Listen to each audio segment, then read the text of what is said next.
Right, this is the last piece that I'll talk about. It's a painting in progress, and I wanted to include it because it shows part of the philosophy of the paintings that I do. Here you have a head which is squeezed into a building with narrower shoulders than would really be the case. That's one of the shoulders in there.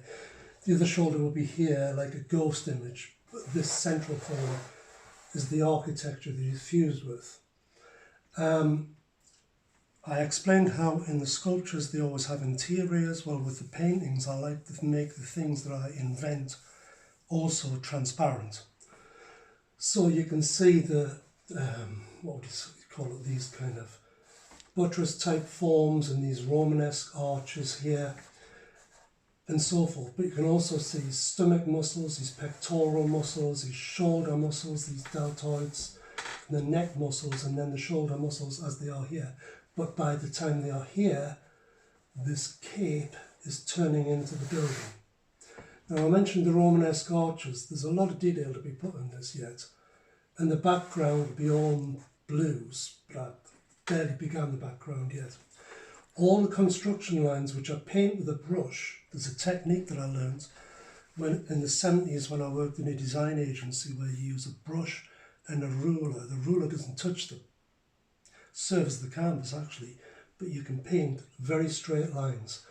I learned it for sign writing, but I use it in my sculptural images, but they're paintings in their own right.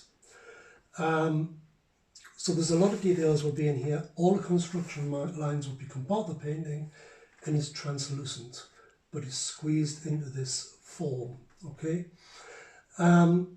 Now, the other thing about this painting is it's one of two that I'm doing. The other one I haven't started yet. And my wife Michelle, who's filming this, is also an artist, but she's an academic and creative writer. So the idea is in the exhibition there'll be two spaces. There'll be one space where I've just got my own work in this big exhibition for artists in recovery at the Word. But there'll be another space which will have Michelle's name in it, and I'll have two paintings, and then next to them there'll be two large texts which will be Michelle's responses, creative responses to the works. So there won't be descriptions of the works, but it'll be her creative writing response. I've no idea what that'll be. I'll give her this when I'm finished for her to look at and write, okay? For the final thing I mentioned about Artists in Recovery. Artists in Recovery, the director is Mark Anderson. There's a website for Artists in Recovery, and you can see all of the artists who are involved in that project. They're all artists in recovery from different addictions. In my case, I stopped drinking alcohol completely in October '86, so I've been sober 33 and a half years. But there are different recoveries, you know, there's Narcotics Anonymous and so on and so forth, but there are people who are in recovery, and it's as a group that we'll have this exhibition, and Mark's sorted out this really great space for that exhibition. But like I say, with the Wyatt thing, the Robert Wyatt piece, and everything else actually, I'd like to get another gallery to show all of that together, okay? One last thing about construction lines. I hated always trying to think of a background, and the construction lines actually define the space that the object exists in.